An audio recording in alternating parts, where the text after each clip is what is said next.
Hello, everyone, and welcome to Unit 5. I am so glad you're here. We're going to dive into today's lecture in just a moment, but first, let's take a look at some of the things that we're going to be doing this week so that we're all on the same page.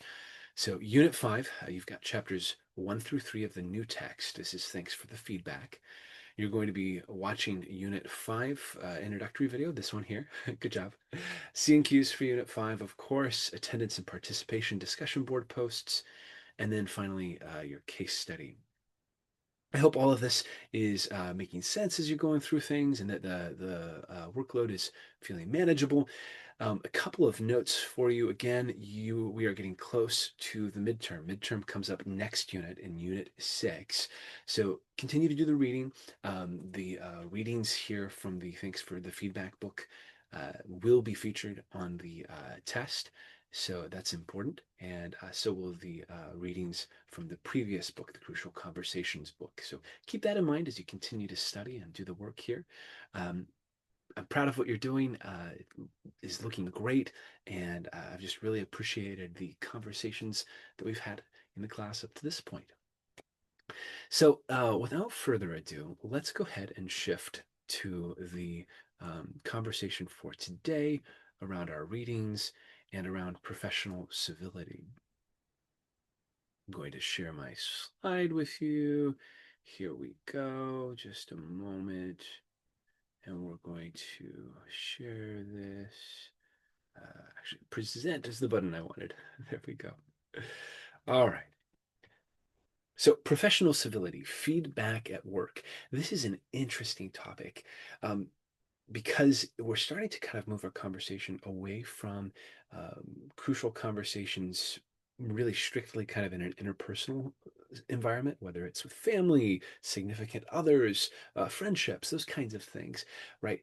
And now we're looking more at crucial conversations, feedback, those kinds of things, dialogue in the context of the workplace and in the context of public facing sort of interactions where the primary kind of reason for interacting with each other isn't family bonds or personal liking, but it's work. It is a shared purpose or meaning, a shared goal or outcome that's being striven for, right?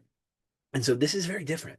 And it's got a lot of similarities on what we've built on already with Crucial Conversations, but there are some added elements here that are different when we are looking at feedback in a workplace context or professional civility. And this idea of professional civility, which we'll talk about some more here in a couple minutes, is really a guiding term that we can use when we look at crucial conversations in the public sphere, in the context of the workplace, especially. This idea that there's a certain set amount of respect and kind of a way of treating people that draws on professionalism, that draws on civility, and that's really important when we're looking at feedback and dialogue in the context of work. Okay, without further ado, let's go into some more conversation about the text itself. So, in the introduction, the authors are talking about helping us move away from an approach that sees feedback as just around pushing to a pulling approach, from push to pull when it comes to feedback. And what we see from the authors is that uh, it can be really hard. First, they acknowledge that it's hard to receive feedback. Have you ever gotten a difficult piece of feedback? I know I have on a lot of occasions, and I've learned about myself that I am not naturally very good at receiving feedback. I don't like critique, and I don't like failure. I don't like to do poorly, and so when someone approaches me with something that can be framed in my mind as critical, my defenses all go up. And I'm like, oh no, I don't want this at all. And I have to coach myself back to this place of being receptive to what someone is saying when it could be perceived as being at all critical. I mean, somebody could even do it really kindly and professionally and with my genuine good at heart of what they're saying. But I still have challenges hearing that, and I can become defensive very quickly. right? And maybe that's where you're coming from. Maybe it's a lot easier for you to receive feedback. Either way, this content that we're talking about here can help, right? And the authors make a point that it's even more difficult to receive feedback when it's off base, when it's unfair, when it's poorly delivered.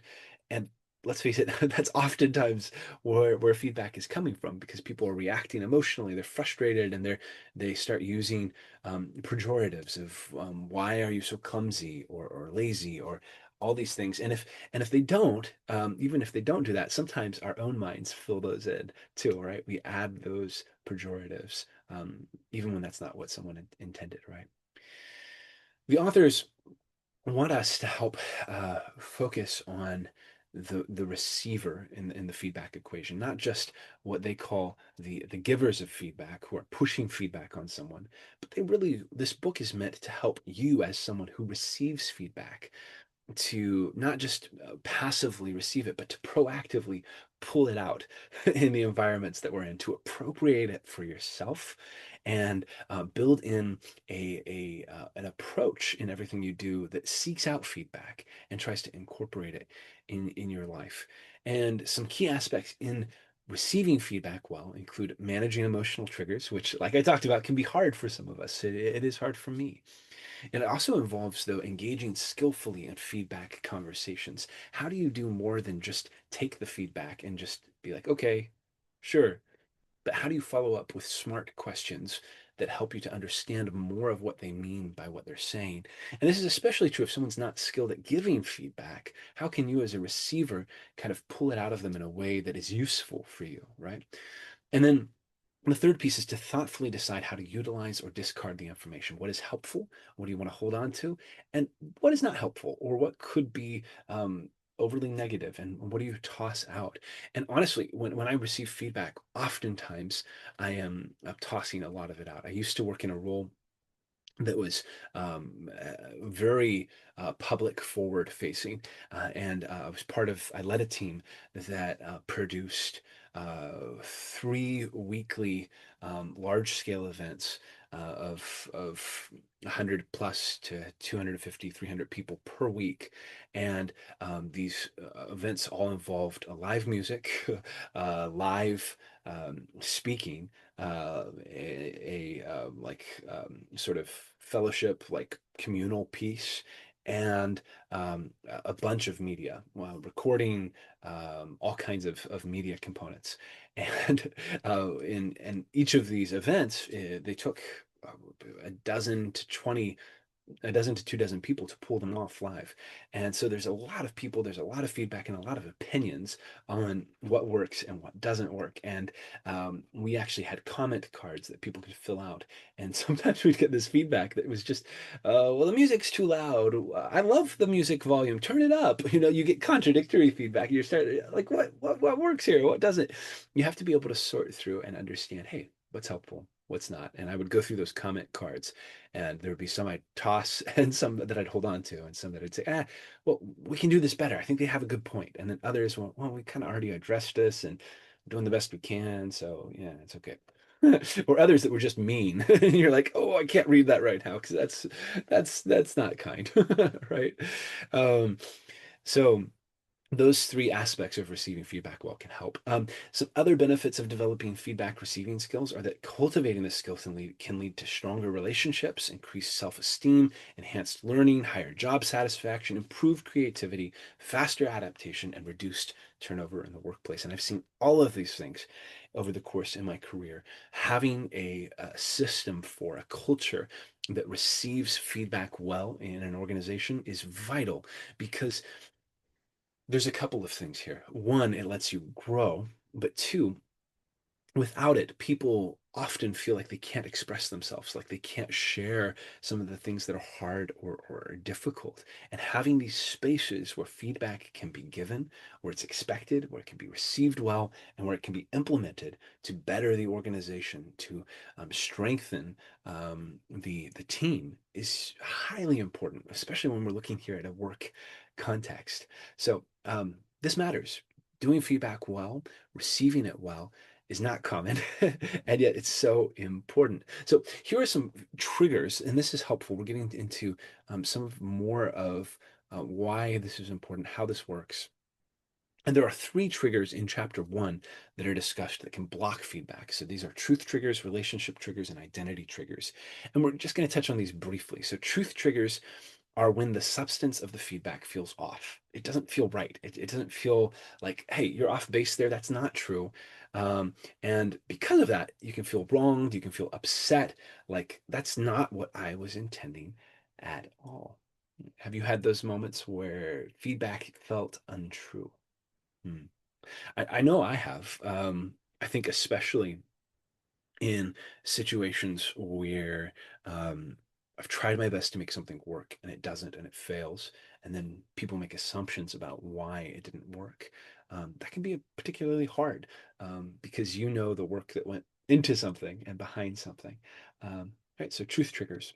Relationship triggers are another set of triggers, and these come from a person, um, from the person who is giving feedback themselves, and it has to do with your opinion or your view of the person who's providing that feedback, whether they seem credible or not, right?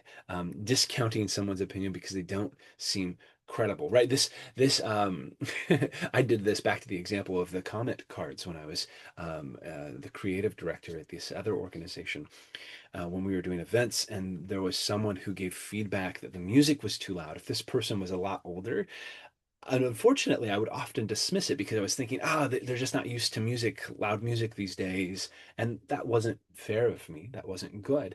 But often I didn't find maybe some of the feedback givers credible. And so I would dismiss the opinion, right? If I'm like, they're just like quieter music or a particular kind of music and they don't understand the music we have, right? I'm writing it off. And that's something to check in myself, right? Because that feedback could still be really valuable and you're serving those people, right? Um, Other things, identity triggers. So these relate to one's self-perception. So causing a sense of being undone, overwhelmed, threatened, ashamed, regardless of the feedback's validity. So it could be true. The person who's giving it could even be credible, but the feedback touches at the core of who I am, and it makes me feel uncomfortable because it plays into maybe certain lies or things I've bought into about myself, certain things I'm self-conscious about or feel inadequate in, and because of that, it could be an identity trigger, right? All right. So these are helpful. Chapter two goes onto separate appreciation coaching and separate appreciation coaching and evaluation. These three elements are different things, and the authors want us to understand their differences and be able to separate them, right? So there's three core categories of feedback, and the authors are telling us that these three types of feedback include appreciation, coaching, and evaluation. So, first, appreciation. This acknowledges effort, it celebrates success, it provides motivation, it focuses on what's working well, and it builds confidence, right? So, feedback, sometimes we think of feedback as always being negative, but it shouldn't be. It should often have um, fall into this category, excuse me, of appreciation, of being able to call out the good things that we see someone else doing. I was recently part of a big project at work where we were hosting an event, our commencement ceremonies. And for the first time, our commencement ceremonies were on the main campus. We're about an hour south, an hour away from the main campus. And we've always hosted our ceremonies, our commencement ceremonies at a church that is in our local community, about 5 minutes away from the school, while the main university is about an hour south.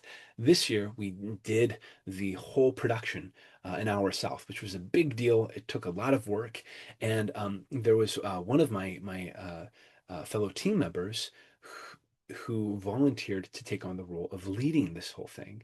And this person did a great job, pulled it all together, lots of different pieces, made it all work, and received a lot of positive appreciation and feedback, right? Both from leadership, but also from other fellow team members who said, "Hey, this is amazing. Good job. Thanks for stepping up." And this worked. And what that helps to do for that person is to affirm the risk that they took in taking on that new role, and it helps bolster their confidence, their feeling of appreciation. And it's also true. This person really took a risk and did something amazing. Coaching is another type of feedback, and this kind of feedback aims to help the receiver improve or develop new skills. It revolves around guidance, suggestions, constructive criticism that facilitate learning and growth. The main purpose of coaching feedback is to focus on future performance and how to improve, right? Think of if any of you were in sports in high school or college, where you have a coach who, the best kinds of coaches, they come alongside you and they provide constructive criticism. They say, "You're doing this and this is good, but you could do this to improve and get better." I think of a legendary coach from my hometown who is the longtime cross country coach, and I think he'd even competed in the Olympics. He was a fantastic athlete. He was in his 70s, and he would often run with these high school students, providing them feedback, giving them pointers. And he was loved because, not because he always just said positive things. He didn't just give appreciation, he gave coaching as well. He helped people improve and grow. And sometimes he had these harder conversations of pointing out weaknesses, of things they needed to do differently. But it was always framed within this idea of of coaching and of trying to improve and get better. Evaluation is the last category for feedback, and this involves rating or ranking performance against a set of standards or expectations. It often comes with consequences, right? Like promotions, raises, performance reviews. Think of those kinds of things. And its purpose is to align performance with organizational goals and standards, making judgments about past performance. Now, this is especially important in a workplace environment. I just finished my annual workplace review, and it's both scary and it's important, right? Because you get to see how your performance rates against benchmarks, and it really is a different kind of feedback that's important and that needs to be used effectively and be used in a constructive sort of way, and it needs to be accurate as well, right? I think that's really important here. There can be a temptation to just say good things in these kind of evaluative feedback situations. But other things need to be pointed out, and they really need to be connected back to organizational goals, back to these standards that someone's being judged against, right? And separating these three is really important. So, confusing these categories can lead to misinterpretations and defensive reactions. When application is mistaken for coaching or coaching for evaluation, the intended messages get lost, and the receiver's ability to learn and grow is hampered, right? Think of evaluation. If I'm just giving appreciation in an evaluative kind of setting, maybe a performance review, then it really doesn't connect the person back to how their behaviors and practices advance the cause um, of the organization, right? And so it almost becomes useless. And you see these places here and coaching too. If you try to do evaluation in a coaching setting, where you're always comparing someone's performance to these perfect ideals of other athletes, and you're never giving encouragement or framing it constructively, that can also be problematic, right? So finally, we're looking at chapter three. Sorry, this is not chapter four, chapter three. I did a typo there. Um, First, understanding a shift from "that's wrong" to "tell me more." This is chapter three of the book. And what you'll see here is that there are a couple things here. There are challenges in understanding, and primarily because feedback can be vague and confusing, and then we have this natural inclination to kind of do a porcupine effect, right, where we don't want anyone to come close. I'm thinking of hiking. My wife, my daughter, and I, and our dog. We have a Collie Lab mix named Finn, and Finn loves to go outside. Of course, as a family, we love to hike. And a few years ago, we were hiking And we were in kind of the Western Pennsylvania area near Forbes State Forest, and our dog was smelling everything, kind of exploring, and he came across a giant porcupine. I mean, I'm not kidding here. This thing was huge, and our dog has a lot of friendliness, but very little common sense when it comes to these things. So he goes up and kind of elects himself the welcoming committee to this porcupine, and he goes up trying to smell it, and the porcupine, does what a porcupine does and shot some quills into his snout. Now, thankfully, it wasn't a lot of them because that could have been really bad, but it was just a few. And we were able to remove them and he was okay. But Finn didn't realize that there was this natural response from a porcupine to protect itself, right? And sometimes that's also something that's happening here when it comes to feedback is we have these defensive mechanisms that go out and we shoot quills into the faces of people providing feedback. And that's also a challenge in understanding that comes into feedback situations. So they give some strategies for better understanding. So specificity is really important. Um, Asking where feedback is coming from, asking where feedback is going. Like, what's the point of this feedback? Is it trying to help someone move from here to where? And then seeking consistent feedback. Instead of immediately rejecting feedback. Now, this is important. The authors encourage us to look for patterns or consistent themes across different sources or over time, right? So this helps us to not just take super personally one piece of feedback, but to do it over time. And this was actually something that I did do when I was in that creative director role and we were getting those comment cards is if you see a theme that comes up more than once or twice, like let's say the music is loud and it's coming from a couple different people and maybe it's over the course of a week or two, um, then it's an issue, right? And you have to deal with it.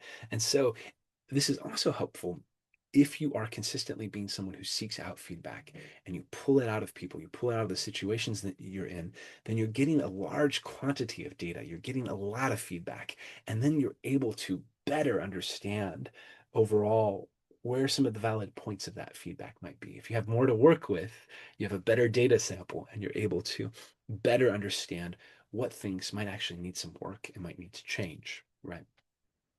And then also try to understand if your behavior, the same behavior is being interpreted differently by others, right? And then also recognize me plus everybody intersections, where if multiple people are giving similar feedback, it's probably a pattern where you could make some change, right? Overcoming resistance, so shift away from defensiveness rather than your first reaction being that's wrong. Try to develop and foster, this is from the authors, try to develop a sense of curiosity. So tell me more. Even when you're maybe a little hurt or a little, the temptation is to be defensive, respond with curiosity. And this goes back a little bit to some of what we've discussed in the Crucial Conversations book around feedback. There was a chapter that had some hints on feedback, but this develops it a little bit more. This idea of cultivating curiosity instead of having our first response be defensiveness or being upset that something's wrong. Instead, try to understand a little bit more. Be curious. Okay, so tying this all together, I'm going to talk a little bit about professional civility and feedback specifically in the context of the workplace. Now, this book does talk about feedback in the context of work and work life because that's often where we're getting feedback.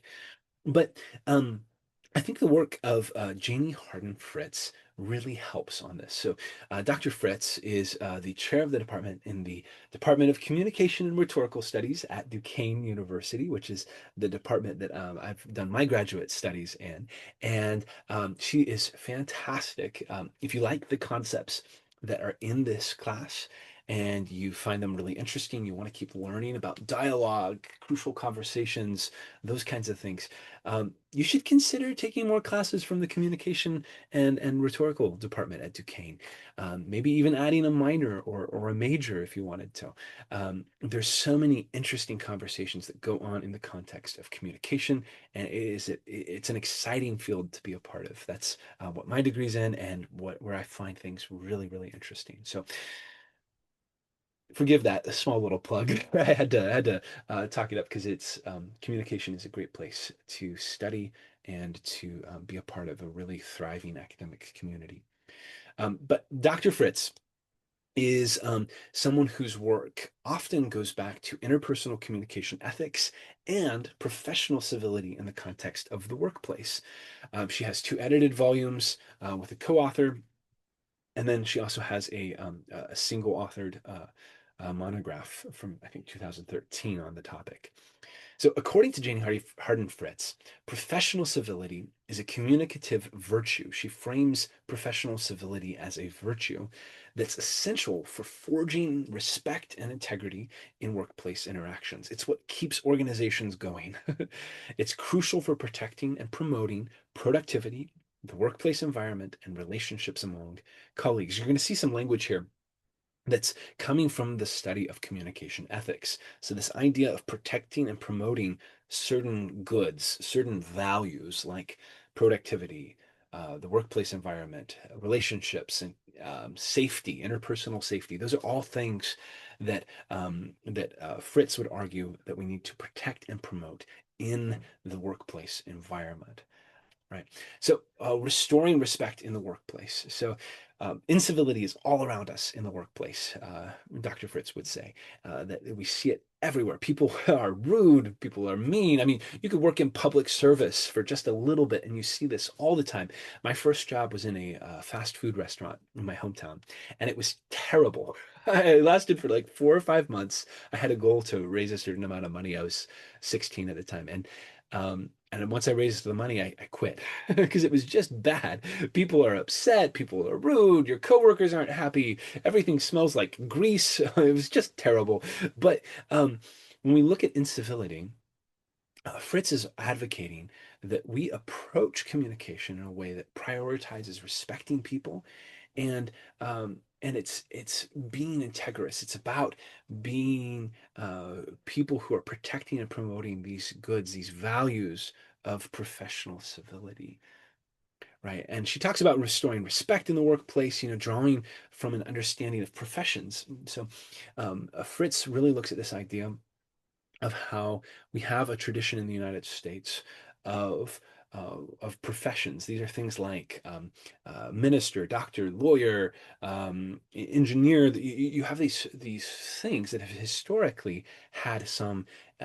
They've come with respect, right? People often respect people who were in these professions, and they also come with a certain amount of responsibility, right?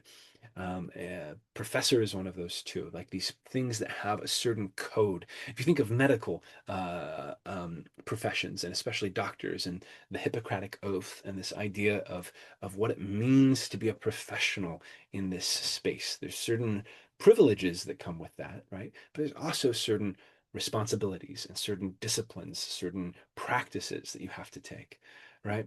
And she sees civility as a communicative virtue. It's something that we have to practice, something that we have to be a part of. So, this is an important place to maybe mention a narrative.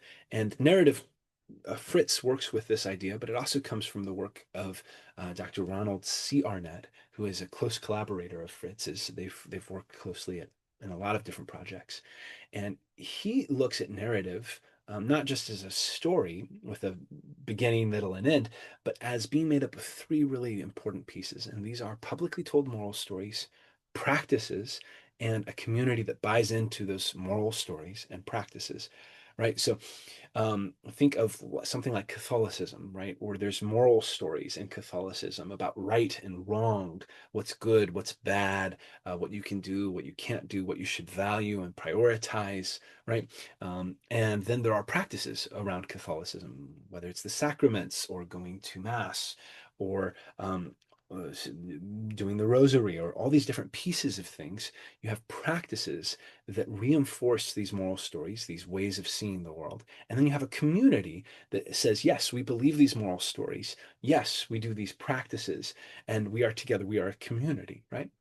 And some of what Dr. Fritz is getting back to in her work is that Professional civility brings us together into these communities, into these practices, into these professions, even, right? Where we have to buy into certain stories, like the Hippocratic Oath, or like the importance of scholarship if you're a professor, the importance of learning and curiosity. And then we back it up by practices, right? With the Hippocratic Oath, you're not violating patient rights. You're being ethical, right? As a professor, you're doing your scholarship, you're teaching in a way that is engaged and that focuses on student outcomes and that prioritizes learning, right?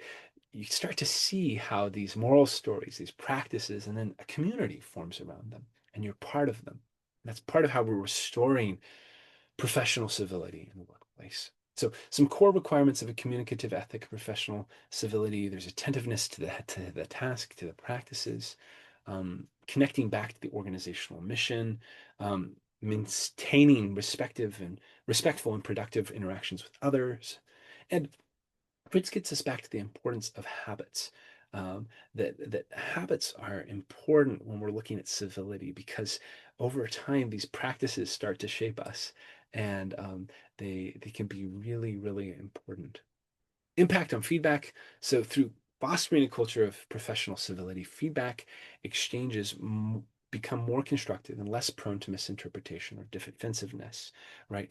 If we can look back at this code of professional civility, this call to be respectful in the workplace and watch our words, to maintain some separation between public and private, like we talked last time, um, then uh, that goes a long way to help creating an environment where feedback can be important and be effective and really help set us up and the organization, importantly, for success. Thanks so much for listening and talking and thinking through these ideas together. I hope the rest of your day is a good one, and we'll talk next time. All right. Thanks so much.